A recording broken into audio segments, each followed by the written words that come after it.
मौसा मल्लानी 4 वर्ष रही आमको तो चाकरी फाकरी दौना कहले कोरोना होमक हो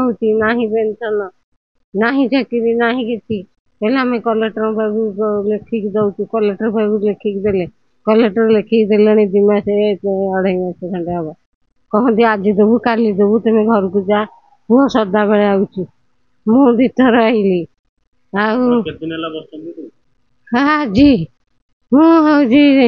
कैंसर रोगी कौड़ी बसी पारि मुझे केम नौ समय ना पेंशन ना कि ना आम चलू केमी पिला 4टा मु रोगी लोक सार को पर दिन देखा कर कहले आम दबू राति सुधा आउ देलेनी कागज। मो ना नरेंद्र सामंतराय घर आम डेलांग आम बापा थे एग्जीक्यूटिव इंजीनियर बस सरकार जो अवहेला कर जो ऑफिसर माने मनमुखी कार्यकलाप को लेकिन बर्तमान मैंने 4 वर्ष है बापा मृत्यु पर मनोजोग दौना आम हईराण हरकत कर ऑफिस की बारंबार दौड़ प्राप्य आम पाइपन फास्ट है आम ईपीएफ पैसा फंड आम पाइनु द्वितीय है मैंने आमको निजुक्ति देवा कथा टेम्पोरारी निजुक्ति आम 6 वर्ष जो उठी सारा कि स्थायी निजुक्ति आमको दे पारना मैंने इभ्यालुएसन कलापर पॉइंट कलेक्टर ऑर्डर सब आस सारापर मैंने मनोजोग दौना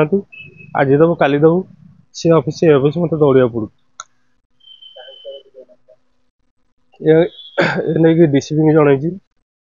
अनशन बसी ईआईसी मुख्य जंत्री निर्माण को जन सीसी की जन चिठी आकार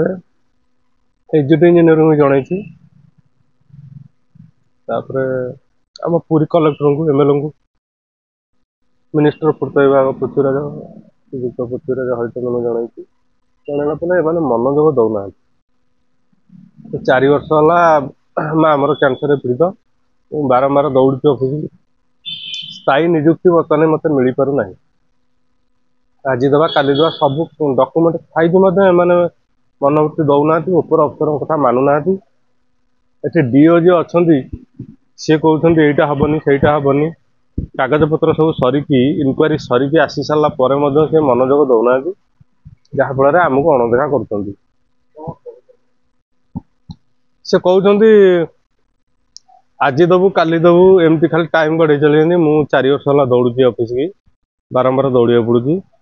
आ मोर बर्तमान माँ को उत्तम चिकित्सा करनी कैंसर रोग अच्छी एमर ये मनोवृत्ति मुझे सबुदिन आसमती बसिकी जाऊँगी अस्थायी निजुक्ति आज्ञा कौन आम केत पैसा आज्ञा दरमा आम स्थायी निजुक्ति आम जोटा प्राप्य अच्छी सरकार से गोटा मिलवा पर्यंत आम ये अनशन बसबू जेपर्यंत उच्च पदस्थ अधिकारी ये आसिकी आमको निजुक्ति पत्र स्थायी निजुक्ति पत्र आमको प्रदान करना मुझे पर्यंत माँ को मोर धरिकी बसबी जदि मो माँ को किसी असुविधा हुए से डीओ